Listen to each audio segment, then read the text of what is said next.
5 मई को हुई NEET UG परीक्षा की कथित धांधली का मामला बढ़ता जा रहा है। मामले की गंभीरता देखते हुए मामला सुप्रीम कोर्ट पहुंचा, जहां सुप्रीम कोर्ट ने परीक्षा कराने वाली एजेंसी एनटीए से मामले में जवाब मांगा है। सुप्रीम कोर्ट ने एनटीए से कहा कि परीक्षा की पवित्रता खराब हुई है। वहीं परीक्षा की तैयारी करने वाले छात्रों के भी अपनी चिंताएं हैं।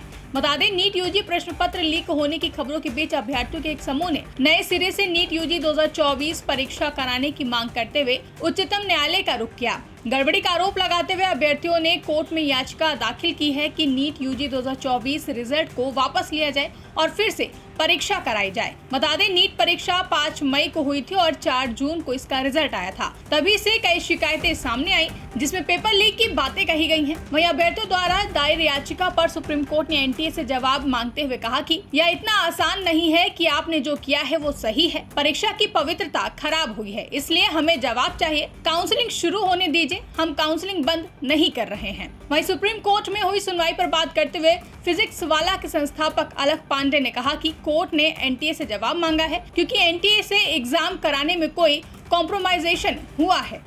हमारा जो पिटीशन लगा उसकी मोस्ट प्रोबेबली कल लिस्टिंग होगी। हमने एग्जाम रिजल्ट के बाद पिटीशन लगाया था। आज जिस पे बात हुई है वो पिटीशन पहले से लगा हुआ था, वो एग्जाम रिजल्ट से पहले 1 जून से लगा हुआ था, तो उस पे आज हियरिंग हुई है। हमने एग्जाम रिजल्ट के बाद किया है। ये जो आज मुद्दा जो लिस्ट हुआ है जिसपे आज बात हुई है वो एग्जाम रिजल्ट का पहले का है। उसमें सिर्फ पेपर लीक की बात हुई थी, क्योंकि पेपर लीक तो सबको पहले से पता था हुआ एग्जाम रिजल्ट के। एग्जाम रिजल्ट आया तो पता चला और भी प्रॉब्लम है कि ग्रेस नंबर दिया है, डिस्पेरेंसीज हैं, ट्रांसपेरेंसी की प्रॉब्लम है। वो मुद्दा जो है वो हम कल लिस्ट होगा हमारा। तो क्या उम्मीद है सुप्रीम कोर्ट से? आज तो सुप्रीम कोर्ट ने कोई राहत नहीं दिया, काउंसलिंग कंटिन्यू। बिल्कुल नहीं, बिल्कुल राहत, इस चीज में कोई राहत नहीं। उन्होंने बोला नहीं, हम काउंसलिंग को होल्ड पे नहीं डालेंगे, पर एनटीए से जवाब मांगा है। उन्होंने जो ये बोला है सेंटिटी of the exam is compromised, ये दिखा रहा है कि हाँ कहीं ना कहीं एग्जाम की जो पूजनीय स्थिति थी उसमें कोई कॉम्प्रोमाइजेशन हुआ है और एनटीए से एक ऑफिशियल जवाब मांगा है। पर यह मुद्दा सिर्फ पेपर लीक के बारे में था। हमारा जो मुद्दा है वो पूरा ग्रेस नंबर के अराउंड, ट्रांसपेरेंसी के अराउंड और पेपर लीक दोनों के अराउंड है। तो वो मुद्दा कल आएगा तो I think honourable supreme court को हम लोग और चीजें प्रेजेंट करेंगे जो अभी शायद हाईलाइट नहीं हुई है। वहीं छात्रों का विरोध प्रदर्शन और गुस्सा देखते हुए एनटीए के महानिदेशक सुबोध कुमार सिंह ने अपना पक्ष रखा।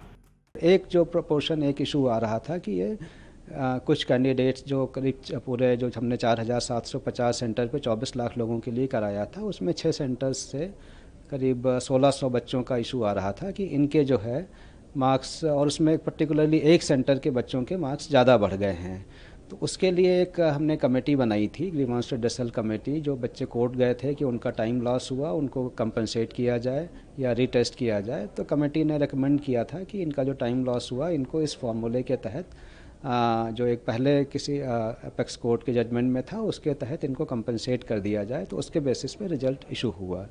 अब जो है इसमें एक सेंटर से ज़्यादा आ रहे हैं बच्चे, इस तरीके का इशू है। तो इन सबको जो हमारी कमेटी थी उनको जो रिकमेंडेशंस दी थी उनको फिर से हमने एक हाई पावर्ड कमेटी बनाई है। एक रिटायर्ड जो यूपीएससी के चेयरपर्सन हैं उनकी अध्यक्षता में, वो इनको पूरा इसको देखेगी और जो ये इश्यूज हैं 1600 बच्चों के 6 सेंटर के, और उनको उसके बारे में अपनी रिकमेंडेशन देंगी।